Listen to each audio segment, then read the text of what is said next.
Hello दोस्तों, मैं Sunil Sutar, junior account assistant Indian railway, आप सभी का अपने यूट्यूब चैनल एसएस क्लासेज पे स्वागत करता हूं। तो दोस्तों, आरआरबी एनटीपीसी सीवीटी 1 की क्लासेस कर रहे हैं। इसमें अपने 19 मार्च की फर्स्ट शिफ्ट का एग्ज़ाम करेंगे। इससे पहले दोस्तों 15 मार्च तक की कंप्लीट शिफ्ट का एग्ज़ाम कर लिया है। यहाँ तक अपने आप प्लेलिस्ट विजिट करोगे तो यहाँ पे आपको सारे सीवीटी 1 के पेपर मिल जाएंगे। सीवीटी 2 करने हैं तो यहाँ भी मिल जाएंगे। और ये अपनी टॉपिक वाइज सीरीज चल रही है। बहुत अच्छे तरीके से कवर कर रहा हूँ मैं इसको। और मेरे भाइयों के मेरे पास फ़ोन भी आते हैं, मैसेज भी आते हैं कि सर बड़ा ही अच्छे तरीके से एलसीएम एचसीएफ हमें समझा रहा है। एकदम बारीकी से चीज़ें जो कंफ्यूज होते हैं वो चीज़ें हमारे दिमाग से अब निकल रही है। ठीक है ना? तो आप यहाँ से पढ़ सकते हैं। और टेलीग्राम चैनल को ज़रूर ज्वाइन करें दोस्तों। इसमें मैं क्लास की सॉल्यूशन पीडीएफ डालता हूँ ताकि वहाँ से आप सवालों को देख पाएँ। तो चलते हैं, क्लास को स्टार्ट करते हैं। अगर आप चैनल पे नए हैं तो चैनल को सब्सक्राइब करें और बेल आइकन पे क्लिक कर लें। चलते हैं दोस्तों। पहला सवाल, एक वस्तु का 10% लाभ पर बेचने पर उसे 10% हानि पर बेचने की तुलना में 150 रुपये अधिक प्राप्त होते हैं, तो क्रय मूल्य ज्ञात करें। दोस्तों, ये कहता है सिप्पी मान लो 100 रुपये है। ठीक है। अब कहता है कि आप इसको बेच रहे हो किस में दोस्तों?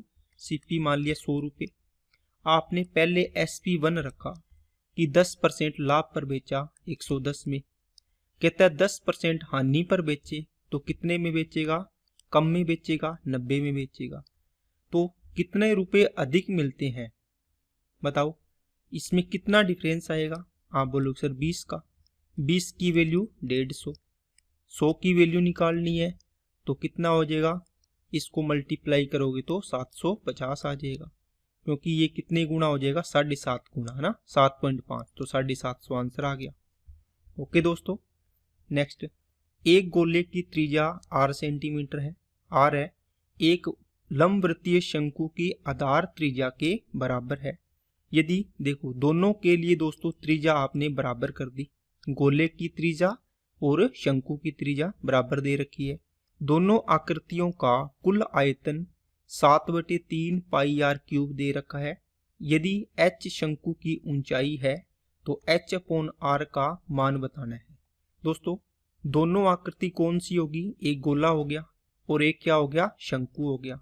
इन दोनों की रेडियस क्या है दोस्तों? इक्वल है। r इसकी है और r ही इसकी है।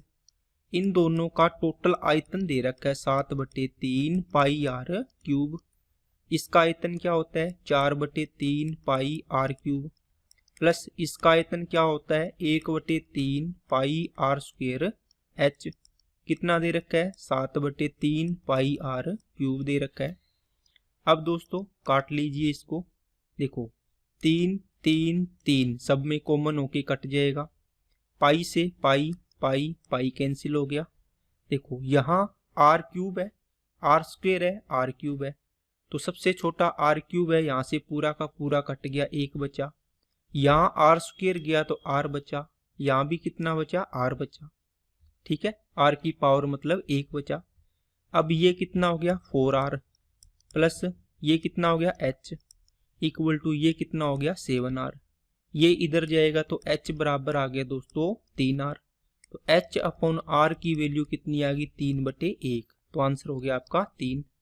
नेक्स्ट, दिए गए वृत्त में व्यास AB को इस प्रकार विस्तारित किया गया जाता है कि यह विस्तारित जीवा CD से बिंदु P पर मिलता है। यदि रेखाखंडों AP, CP और DP की लंबाइयां क्रमशः 12, 8, 6 है तो वृत्त की रेडियस बतानी है दोस्तों। त्रिज्या क्या आएगी? आसान है दोस्तों। आपने एक वृत्त के लिए पढ़ा होगा, बाहर कोई पॉइंट P है, P से देखो इस पॉइंट पे ये टच कर रहा है तो P से D की दूरी और P से C की दूरी का मल्टीप्लाई, P से D और P से ही कहाँ जाना है, लास्ट पॉइंट देखो C, तो PD इंटू PC। इसी प्रकार बराबर होगा किसके, PB इंटू PA के। देखो PB इंटू PA के। समझ में आई क्या बात। ये यहाँ तक की लेंथ और फिर पूरी लेंथ का मल्टीप्लाई, इसमें भी यहाँ तक की लेंथ फिर पूरी लेंथ का मल्टीप्लाई। ठीक है कि नहीं दोस्तों, आपने ये थ्योरम पढ़ी होगी। अब देखो PA या AP की दूरी दे रखी है पूरी दोस्तों, कितनी, 12। CP कहाँ है, पूरी, इसकी पूरी दे रखी है दोस्तों कितनी, 8। और DP दे रखा है, DP ये 6 है। तो DP या PD 6 इंटू कितना दोस्तों, 8। देखो इस P से यहाँ तक 6, P से C तक टोटल 8 दे रखी है, 8 का हो गया। PB दी नहीं है, ठीक है, PB रख लो, इंटू PA कितनी है दोस्तों, 12 है। यहाँ से निकालो, 4 दूनी 8, 4 तिया 12, 3 से काटा 2, 2 दूनी 4, तो PB की वैल्यू कितनी आ गई, 4 आ गई। अब देखो यहाँ से यहाँ तक का आ गई दोस्तों 4, तो बताओ ये कितनी बचेगी। आप बोलोगे सर टोटल 12, ये 4, तो ये बचेगी 8। इसका मतलब ये तो वृत्त का व्यास हो गया, तो वृत्त की त्रिज्या कितनी हो जाएगी, 4 हो जाएगी। आंसर हो गया। नेक्स्ट, इनको दोस्तों मल्टीप्लाई दिया हुआ है करके आपको डेसिमल देखनी है, 2 अंक और 3 अंक, तो 5 अंक छोड़ के डेसिमल लगेगा, 1 2 3 4 5, तो 0.7 कहाँ, ये रहा। ठीक है, आंसर हो जाएगा।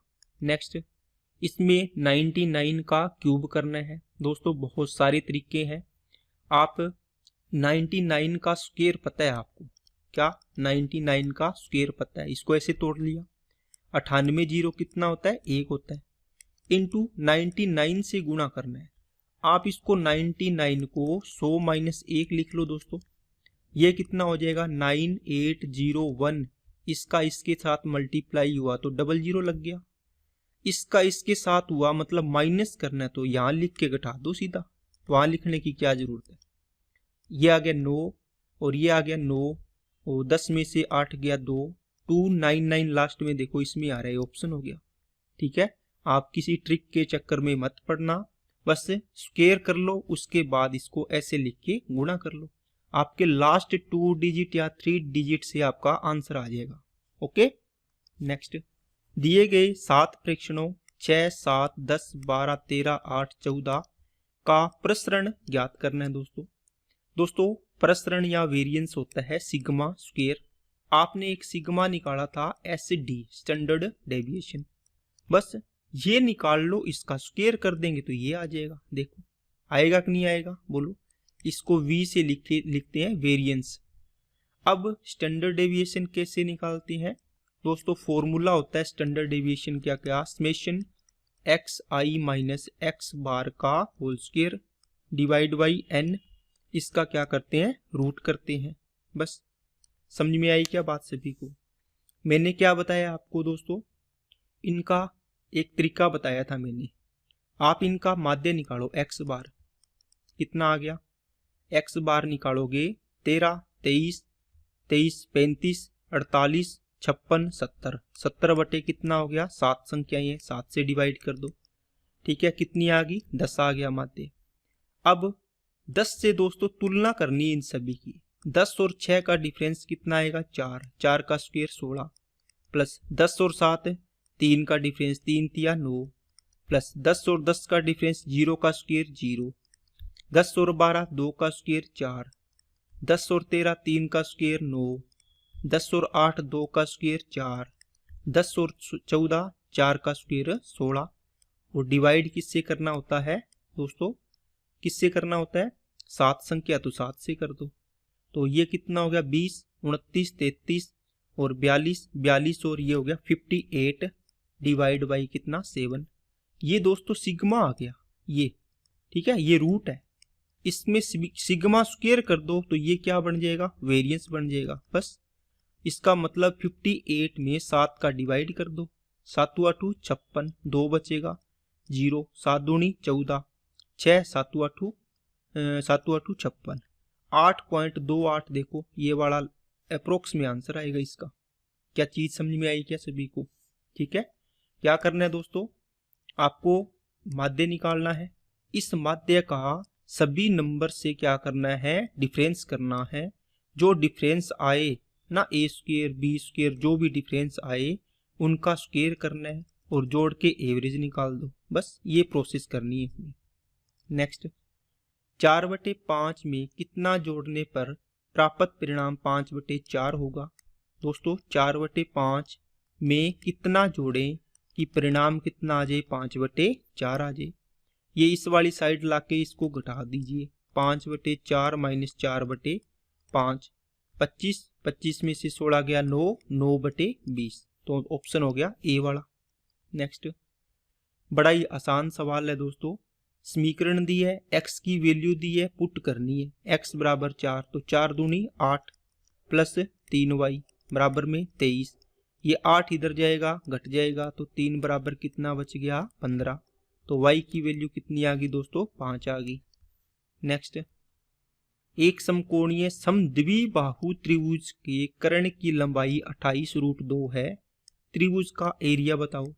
दोस्तों समद्विबाहु बोल दिया, समद्विबाहु समकोणीय है, इसका मतलब हुआ समकोण त्रिभुज है, दोनों भुजाएं ये बराबर है, ये कर्ण है। ये दे रखी है दोस्तों 28√2। अब दोनों भुजाएं बराबर है तो दोस्तों क्या होता है, 1:1, तो ये कितना होता है, √2 होती है।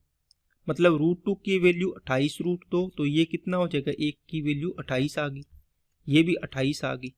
ठीक है, तो इसका एरिया क्या होता है, 1/2 गुणा आधार इंटू ऊंचाई होता है। 2 से काटा 14, 14 8 112, इकाई अंक 2 आ रहा है, ऑप्शन हो जाएगा 1 नंबर। नेक्स्ट, 3 लीटर शुद्ध पेट्रोल को 13 लीटर पेट्रोल और एथेनॉल के मिश्रण में मिलाया जाता है, जिसमें पेट्रोल की मात्रा 40% है। प्राप्त मिश्रण में एथेनॉल की प्रतिशत मात्रा ज्ञात करें। दोस्तों पेट्रोल है प्लस एथेनॉल है, ठीक है। अब आप परसेंटेज में अगर आपने क्लास लगाई है तो आपने पढ़ा होगा कि जो भी दो चीज़ें हो, जैसे अपने शुगर और कोई भी इसके साथ अपने बात करें, मिल्क की बात करें या वाटर की बात करें, जो भी है, मैंने बोला था दोनों में जो कांस्टेंट पार्ट है उसको इक्वल बना लीजिए। अब आपने 13 लीटर का कोई मिक्सचर था, उसमें मिलाया क्या है दोस्तों, पेट्रोल। क्या आपने एथेनॉल मिलाया, क्या नहीं मिलाया, है ना। तो जो 13 लीटर का मिक्सचर था इसमें पेट्रोल और एथेनॉल दो पार्ट है। पेट्रोल की प्रतिशतता कितनी है, 40% है, तो ये कितना होगा, 60%। अब बताओ क्या मिलाया आपने, आप बोलो सर हमने पेट्रोल मिलाया, ये तो मिलाया नहीं, तो ये कौन सा पार्ट हो गया, कांस्टेंट पार्ट हो गया। तो मैंने बोला कि कांस्टेंट पार्ट को इक्वल कर लेंगे, मिलाने से पहले भी उतना ही मात्रा होगी, मिलाने के बाद भी उतनी मात्रा होगी, और परसेंटेज ओनली चेंज होता है। ओके, तो देखो टोटल 13 लीटर मिक्सचर था, स्टार्टिंग में 60% एथेनॉल था, इसका कितना परसेंट दोस्तों, 60%। अब मिलाने के बाद एथेनॉल उतना ही रहेगा दोस्तों, 13 का 60% जितना लीटर आएगा। अब 3 लीटर मिला दिया, टोटल हो गया 16। 16 का कितना प्रतिशत एथेनॉल है ये आ जाएगा, ठीक है। तो 4 चौके 16, 4 से काटा 15, 15 13 का मल्टीप्लाई करोगे 195 आएगा, अपॉन कर दो 4 बराबर x की वैल्यू आ जाएगी। 4 चौके 16 और 3 4 8 32 और 3 4 7 28, 4 5 20, तो 48.75 आपका राइट आंसर आ जाएगा। नेक्स्ट, एक आदमी 55 में एक वस्तु खरीदता है, 57.20 में बेचता है, होने वाला लाभ परसेंट। दोस्तों 55 इसका सीपी हो गया और एसपी कितना है, 57.2 कर लो, पॉइंट हटा दो, इसका पॉइंट हटा दिया, नीचे 10 आएगा, सोल्व करोगे तो क्या आ जाएगा दोस्तों, यहाँ लग जाएगा 0, क्रॉस मल्टीप्लाई से। अब काटना है तो काट लो, नहीं तो देख लो यहीं से लाभ कितना हो रहा है, कितना हो रहा है दोस्तों, 22 रुपये का लाभ। किस पर, 55 पर, 55 पर नहीं 550 पर, गुणा में 100, 0 से 0, 5 से काटा 11 और 5 से काटा 2, 11 से काट दिया 2 बार, 2 दुए 4, तो 4% का क्या हो गया, प्रॉफिट हो गया।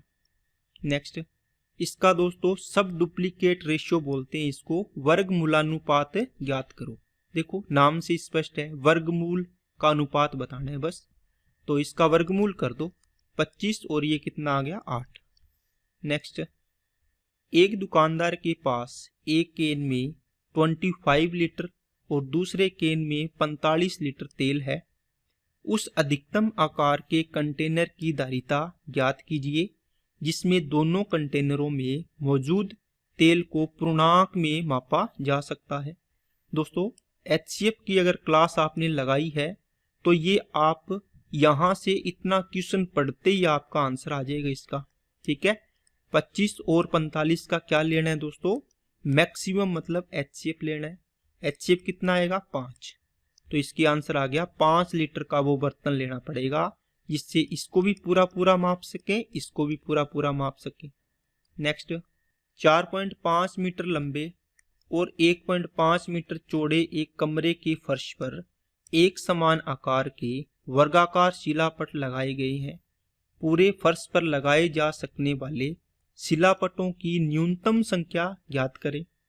जिसने दोस्तों LCM HCF की क्लास नहीं पढ़ी होगी तो वो न्यूनतम नाम देखते ही फिर भागेगा LCM की तरफ। दोस्तों इसने न्यूनतम संख्या पूछी है तो मैंने बताया एक कमरा है, इसके अंदर अगर आपकी टाइल्स छोटी छोटी होगी तो संख्या ज्यादा टाइल्स लानी पड़ेगी। अगर टाइल्स का साइज आप बड़ा बड़ा कर दोगे, देखो बड़ा कर दिया तो टाइल्स देखो कितनी लानी पड़ेगी। आप बोलोगे सर हमें थोड़ी टाइल लानी पड़ेगी, 1 2 3 4 5 6 7 8 9। अगर आपने टाइल का साइज इस साइज में रखोगे आप छोटा छोटा तो ज्यादा लानी पड़ेगी। ये कहता है मिनिमम होनी चाहिए टाइल, तो साइज क्या होना चाहिए मैक्सिमम। इसका मतलब HCF निकालना पड़ेगा इन दोनों साइज का, 4.5 का और 1.5 का। इनका देखो सीधा सीधा दिख रहा है 1.5 आ जाएगा क्योंकि इसमें भी भाग जा रहा है इसमें भी जा रहा है HCF मैक्सिमम। तो आपको संख्या निकालनी हो तो n बराबर बड़ा एरिया कितना 4.5 इंटू 1.5 पूरे कमरे का एरिया डिवाइड किससे करना है, एक जो शिलापट लगाना है उसके एरिया से, है ना। तो वर्गाकार लगानी है तो a स्क्वायर हो गया भुजा स्क्वायर, ये इससे कट गया ये इससे कट गया, आंसर आ गया दोस्तों 3 शिलापट। नेक्स्ट, वह छोटी से छोटी प्राकृत संख्या ज्ञात कीजिए जिसे 2000 में जोड़ने पर प्राप्त संख्या पूर्ण वर्ग बन जाए। दोस्तों एक मेथड है, आप यहाँ ऑप्शन से पुट करो वैल्यू और छोटी से छोटी जोड़नी है तो सबसे छोटा ऑप्शन उठाओ। क्या 2020 किसी का परफेक्ट स्क्वायर बनेगा क्या, आप बोलोगे सर नहीं बनेगा। फिर 25 जोड़ोगे, आपको याद ही होगा 25 का तो किसका होता है दोस्तों 45 का होता है। इसका मतलब 25 आंसर हो जाएगा आपका, ये जोड़ना पड़ेगा 2000 में।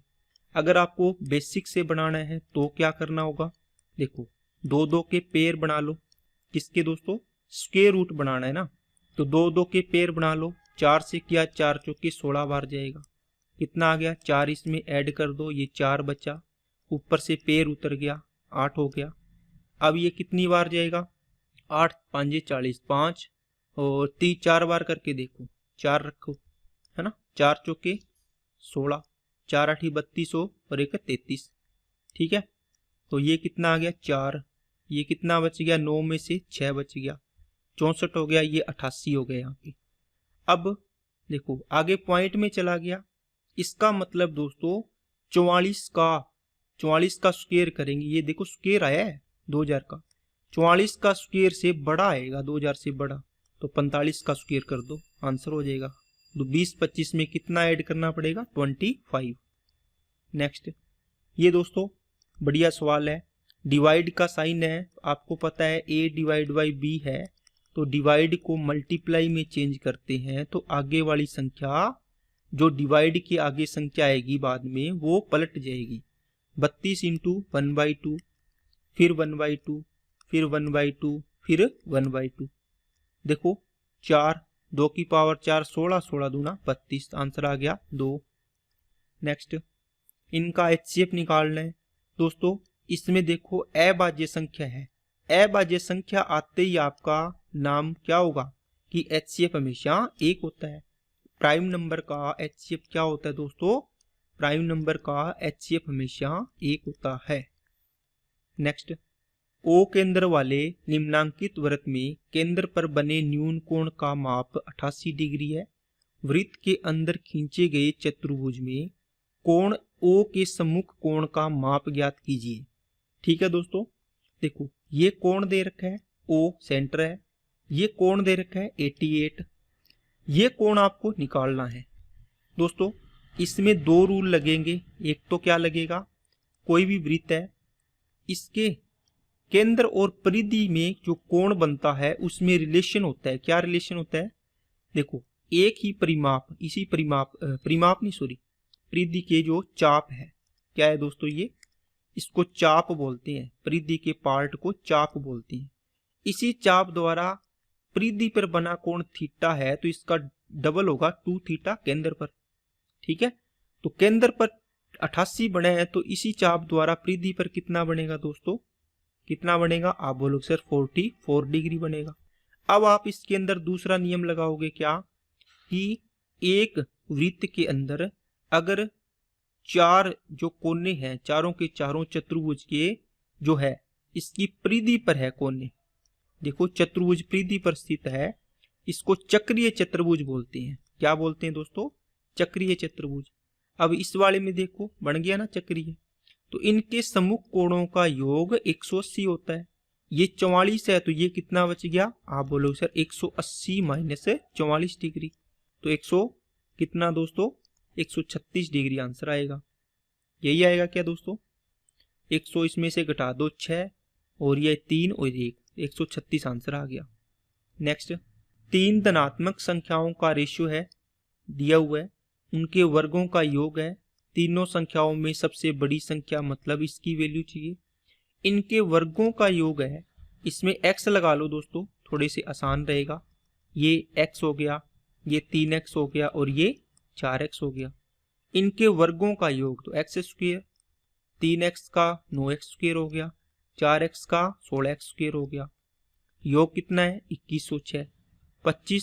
26x स्क्वायर बराबर कितना हो गया? 2106 हो गया।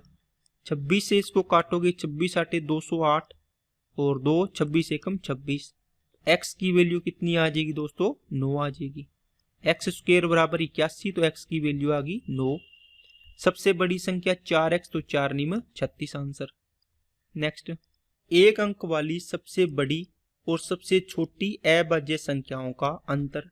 दोस्तों एक अंक की सबसे बड़ी अभाज्य संख्या 7 होती है और एक अंक की सबसे छोटी अभाज्य संख्या 2 होती है। अंतर पूछा था, कितना आ जाएगा? 5। नेक्स्ट, 1 पैसा प्रति रुपए की मासिक दर से 4000 रुपए की राशि पर 5 साल का साधारण ब्याज निकालना है। दोस्तों आपको बताया हुआ है क्या, 1 पैसा मिल रहा है कितने पर? प्रति रुपए पर। 1 रुपए में कितने पैसे होते हैं? 100। इसको 100 से गुणा कर दो 100% से, देखो ये परसेंटेज में बन गया, तो ये कितना आ गया? 1% पर मंथ।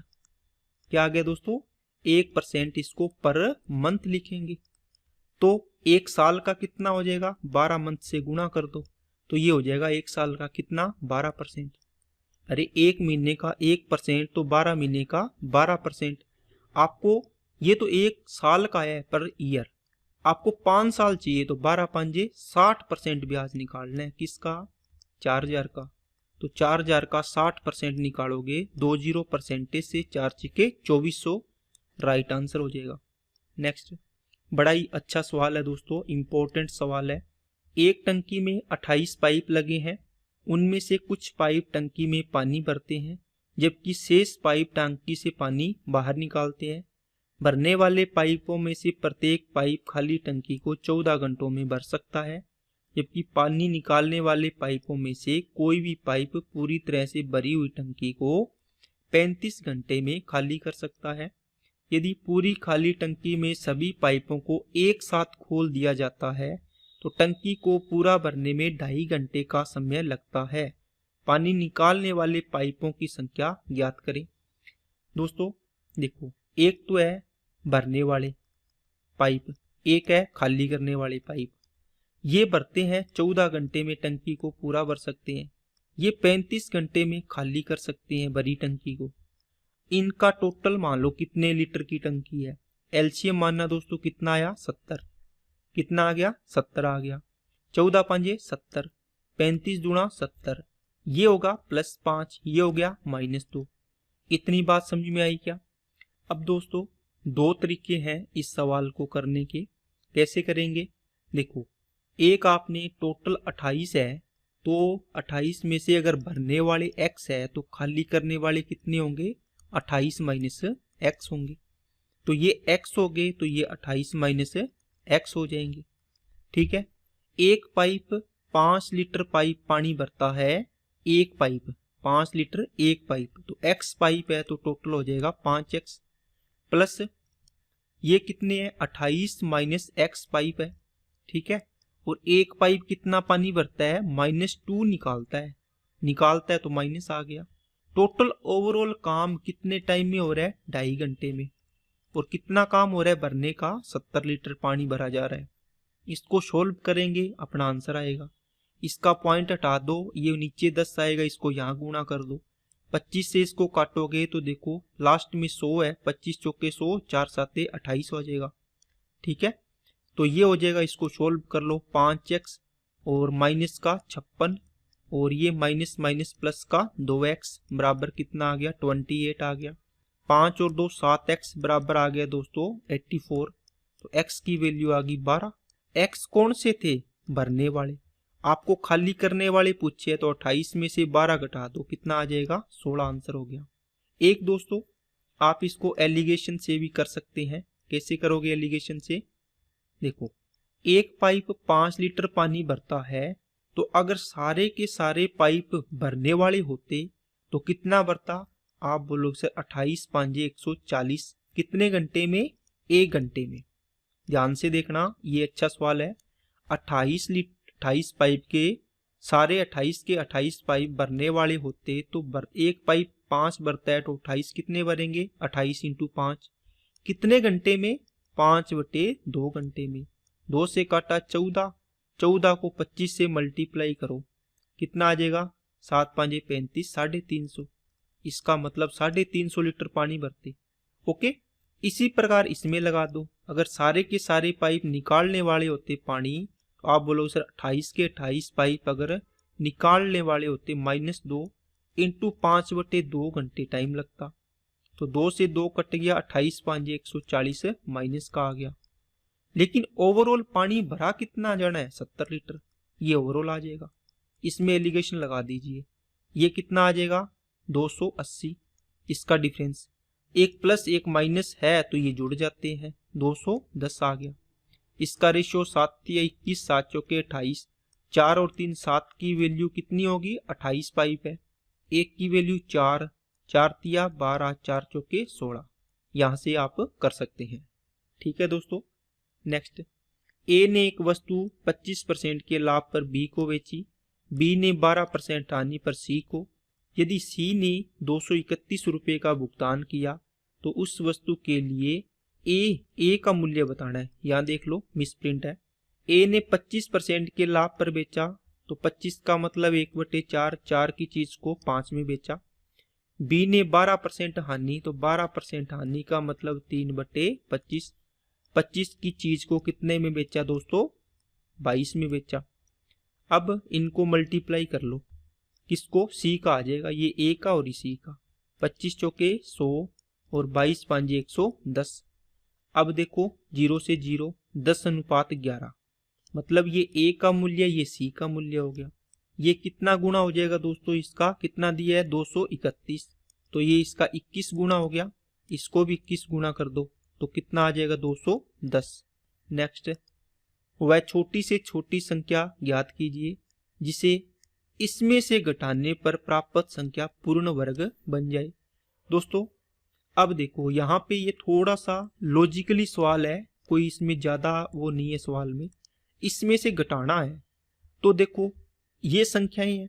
आप अगर बोलोगे कि सर पॉइंट को हम छोड़ भी दें तो 845 है, अगर मैं बोलूँ 845 में कितना घटाओ, आप बोलो सर 4 घटा दो, तो 841 बन जाएगा 29 का, है ना। इसमें देखो 4 वाला ये रहा ऑप्शन, तो ये 0.000 कितना 004 ये घटा दो तो कितना आ जाएगा 0.000841 ये आंसर आएगा। तो घटाया क्या आपने ये वाला, तो आंसर हो गया ये। नेक्स्ट, एक ट्रक 14 घंटे तक यात्रा करता है। इस दौरान पहली आधी दूरी 36 किलोमीटर की प्रति घंटा की चाल से, शेष दूरी 48 की चाल से ट्रक द्वारा तय की गई कुल दूरी ज्ञात करें। दोस्तों इसको आप देखो 36 की स्पीड से जा रहा है पहली हाफ दूरी, फिर 48 की स्पीड से जा गया दूसरी आधी दूरी, मतलब दूरी distance equal to speed into time. तो डिस्टेंस कांस्टेंट है, इक्वल है, इनका रेशो उल्टा हो जाएगा आपस में।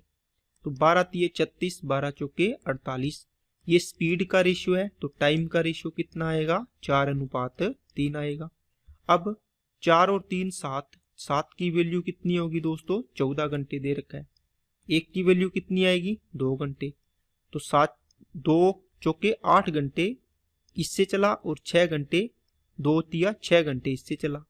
अब देखो आपको क्या निकालना है टोटल डिस्टेंस।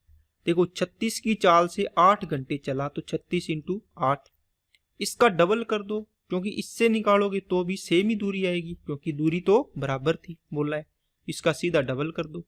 तो 16 36 थी 16 थी 48, 16 छिके 96, तो 17 576, तो दूरी आ गई टोटल दोस्तों 576 किलोमीटर। बाकी आप इसको डिस्टेंस फॉर्मूला से भी कर सकते हैं, दो speed x into y upon x plus y into total time, ठीक है, ये आ जाएगी डिस्टेंस। अब दोस्तों दो है, एक में आधी दूरी एक में आधी, तो ये तो d तो आधी दूरी आई है, इस पूरे को डबल से गुना कर देंगे, समझ में आ गई ना। तो इसमें वैल्यू पुट कर लो, इसलिए कितना आएगा 36 इंटू 48 बटे में 36 और 48 कितना हो जाएगा 84 हो गया, इंटू में टोटल टाइम 14 था और गुणा में 2 आ गया, 14 से काटा 6, 6 से काटा 6 बार, 6 दूनी 12 इंटू 48, 12 चौके 48, 12 8 96, तो 576 आंसर आ जाएगा। नेक्स्ट, ए बी से दोगुना कार्यकुशल है, वे दोनों साथ मिलकर किसी कार्य को 10 दिन में पूर्ण कर सकते हैं। ए अकेले उसी कार्य को कितने दिनों में पूरा करेगा। ए और बी का दोस्तों कार्य कुशल है या एफिशिएंट बोले, इसका मतलब एफिशिएंसी दी हुई है, ठीक है। तो ये बी से दोगुना है तो बी से दोगुना कर दो, इसको 1 तो ये 2 हो जाएगा। अब कहता है कि दोनों मिलकर कार्य को 10 दिन में करते हैं, तो यहाँ टोटल का रेशियो बना लो, कितना हो गया दोस्तों टोटल 3 हो गया। 3 काम डेली करते हैं मतलब 3 लड्डू खाते हैं दोनों मिलकर एक दिन में, तो 10 दिन में कितने खा जाएंगे टोटल 30 लड्डू। अब यही 30 लड्डू किसको खिलाने हैं ए को, ए कितना खाता है एक दिन में 2, तो 2 से काटा कितना आ गया दोस्तों 15, तो इसको आंसर आ गया 15 दिन लगेंगे। नेक्स्ट, यदि 6 धनात्मक पूर्णांकों का एवरेज 45 है और इन 6 संख्याओं में से सबसे बड़ी सबसे छोटी संख्या का अंतर 18 है, इन 6 पूर्णांकों में से सबसे बड़ी संख्या का अधिकतम संभावित मान ज्ञात करिए। पॉसिबल वैल्यू पूछिए दोस्तों, 6 संख्याओं का एवरेज 45, तो टोटल कितना हो गया 270 हो गया। मान लो आपने सबसे छोटी संख्या x ली और सबसे बड़ी संख्या ये बोल रहा है कि अंतर कितना है 18, तो ये इसमें 18 ऐड कर दो, हो गया ना, यही बोला है। टोटल कितना 270 है। अब कहता है कि इस संख्या को जो सबसे बड़ी है इसको लार्जेस्ट करना है मैक्सिमम, तो कैसे कर सकते हो, जो सबसे छोटी है वो उनको तो बराबर रखना ही पड़ेगा, इनका अंतर इतना होना चाहिए, तो बाकी संख्याओं को भी आप x के बराबर रख दो सबसे छोटी के, इससे छोटी तो ले ही नहीं सकते ना, फिर इससे छोटी ले ली तो फिर ये तो सबसे छोटी थोड़ी रहेगी, फिर समझ गए। इस सबसे छोटी से आप छोटी संख्याएं नहीं ले सकते, बीच वाली जो 5 बच गई 4, x प्लस एक्स और ये कितना हो गया 1 2 3 4 और 1 5 और ये टोटल 6 संख्याएं होगी, कितने हो गए 5 और 1 6x प्लस 18 बराबर 270 हो गया। तो 6x बराबर कितना आ गया 242 आ गया, 42 या 52 आ गया, ठीक है। तो x बराबर कितना आ गया 6 चौके 24, 6 चौके 24 और 6 दूनी 12, तो x की वैल्यू दोस्तों 42 आई है। सबसे लार्जेस्ट x प्लस कितना है 18 है। तो 42 प्लस 18 करोगे तो टोटल कितना आ गया, सबसे बड़ी संख्या 60 हो सकती है, इससे बड़ी संख्या पॉसिबल नहीं है। नेक्स्ट, यदि sine theta plus cos theta equal to √5/2 तो इसका मिनिमम धनात्मक मान आपको पूछा है दोस्तों। क्या करोगे, इसमें फॉर्मूला याद करना है दोस्तों आपको। a sine theta plus b cos theta equal to कितना मान लियो m है। यहाँ पे लिखो b साइन थीटा और माइनस का a cos theta equal to कितना n मान लो। अब इसको सोल्व करते हैं तो a square plus B square बराबर किसके आता है, m square plus n square के। आपको ये याद रखना है।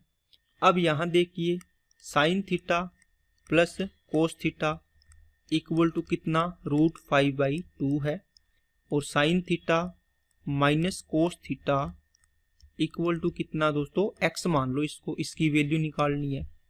अब क्या करो, देखो ये m ये n हो गया, इसका गुणांक a और b की वैल्यू 1 है तो 1 का स्क्वायर प्लस 1 का स्क्वायर बराबर m स्क्वायर 5/4 हो जाएगा प्लस का x स्क्वायर। 2 ये इधर ले आओ, 2 माइनस 5/4 बराबर x स्क्वायर। इसको सोल्व करोगे 4 दूनी 8 में से 5 गया 3/4 बराबर x स्क्वायर। तो x की वैल्यू कितनी आ गई, √3/2 आ गई। ओके, तो √3/2 आंसर हो जाएगा। नेक्स्ट, पाई चार्ट दिए है दोस्तों। प्रत्यक्ष सामग्री डायरेक्ट मटेरियल कॉस्ट पर हुए व्यय की संगत केंद्र कोण बताना है।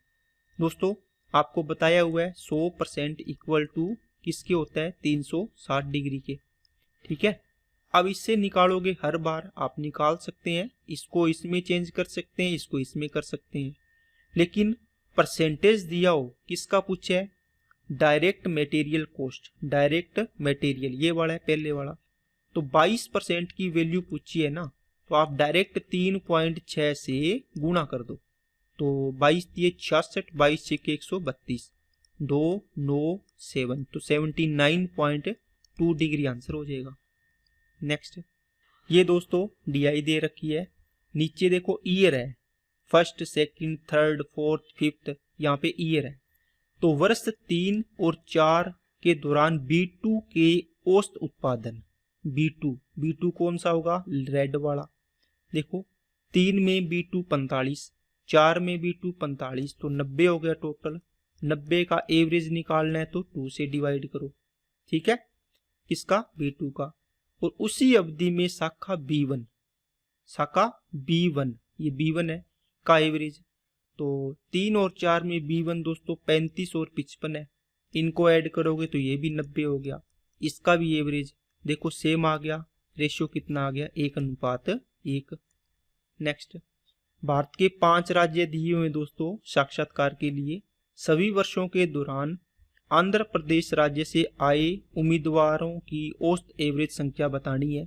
ये रहा आंध्र प्रदेश, इनको ऐड करना है दोस्तों, लास्ट में 0, 10 15 19 हो गया, 4 7 7 10 14 18 19 हो गया, 1990। और कितने साल है दोस्तों, 1 2 3 4 5 का डिवाइड कर दो या 2 से ऊपर नीचे गुणा करो, ये 0 बनेगा कट गया, 199 का डबल करना है तो कितना हो जाएगा, 2 9 18 18 19, 2 एकम 2 और 1 3, तो 398 आपका आंसर आ गया। नेक्स्ट, यदि उस धातु उस वर्ष के दौरान आयात पर व्यय की गई कुल राशि 5 करोड़ थी तो इनऑर्गेनिक केमिकल और मूल्यवान धातु पर व्यय की गई कुल राशि लगभग कितनी थी। दोस्तों टोटल देखो, मान लो ये व्यय किया 1 साल में, ठीक है, कितना था 5 करोड़। ये तो 5 करोड़ ये किस में दिया हुआ है, सारे के सारे डिग्री में दिए हैं, तो ये 360 डिग्री की वैल्यू होगी टोटल। परसेंटेज में होता तो 100 की वैल्यू हो जाती। आपको पूछा इनऑर्गेनिक, ये रहा 64 डिग्री, और कौन सा पूछा है दोस्तों, ये रहा मूल्यवान 39 डिग्री। 64 और 39 को ऐड करो 9, 64 डिग्री और 39 डिग्री को ऐड करो 13 और 103 डिग्री बन गया, तो 103 की वैल्यू पूछी है। ठीक है, निकालो, 5 से काटोगे 72, और 103 में डिवाइड करना है दोस्तों 72 का। तो 72 एकम 72। देखो 1 पॉइंट वाला एक ही ऑप्शन है, ऑप्शन हो गया आंसर, बस करना ही नहीं कुछ आगे। ठीक है दोस्तों, तो ये आपके सवाल थे। सारे सवाल मैंने अच्छे तरीके से करवाने की कोशिश की है। तो आज की क्लास में इतना ही रखते हैं। वीडियो अच्छी लगे तो लाइक करना, चैनल को सब्सक्राइब नहीं किया तो चैनल को सब्सक्राइब करें और बेल आइकन पे क्लिक कर लें। और अगर आपको वीडियो से कुछ सीखने को मिला है, कॉन्सेप्ट समझ में आए हैं, तो कमेंट करके अपना रिव्यू जरूर शेयर करें। ओके दोस्तों, थैंक यू।